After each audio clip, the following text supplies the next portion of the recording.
the outside grid, number 4, that's Andy Harris, another man who can't be discounted. Although he's only scored 5 points from his first 3 rides, he's going to be out to get some more in Heat 16. So certainly the stage is set for a very, very vital race indeed. The referee's whistle goes.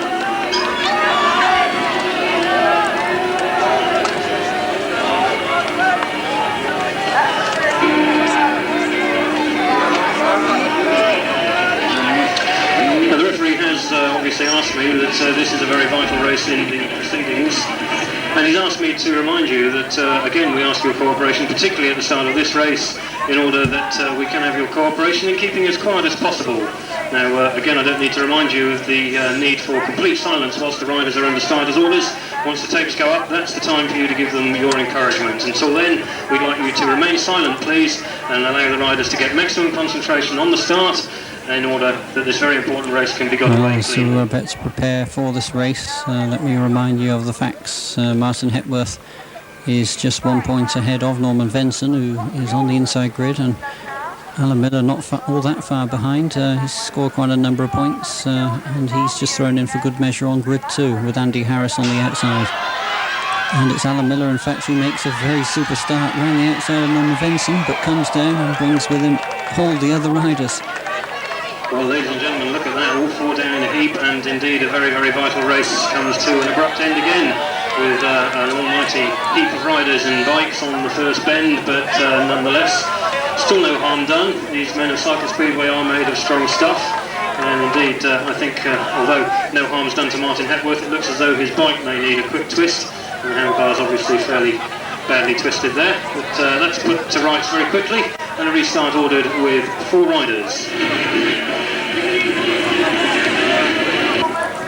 Well, this really is a pressure race, particularly for Norman Venson and Martin Hepworth. It could decide who is going to become British champion this year, and of course what a title that is to achieve, the ultimate in cycle speedway racing. Both Martin Hepworth and Norman Venson have never been anywhere near it before, and they're looking in good shape at the moment to win it, or at least finish on the rostrum. Meanwhile, Alan Miller also has never won the event, and he could do his chances a lot of good by winning this race if he could.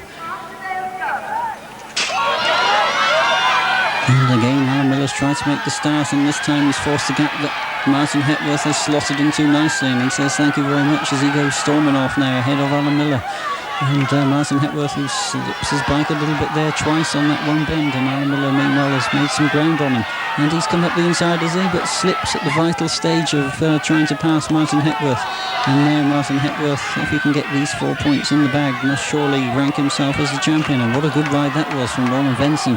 He swept from the outside and underneath Andy Harris, but Andy Harris, what's happened to him? He came back across on Norman Venson, but no doubt about the winner, Martin Hepworth. He needed those points. Well, certainly the loudest cheer of the day for Martin Hepworth as he clocks up his 4th win in a very, very vital race indeed. A very vital race it was in Heat 16. He was in fact the winner. In the 2nd place, and pushing him all the way, certainly for the first couple of laps, was Alan Miller in the colours of Bristol. 3rd was Norman Venson, and in 4th place was Andy Harris.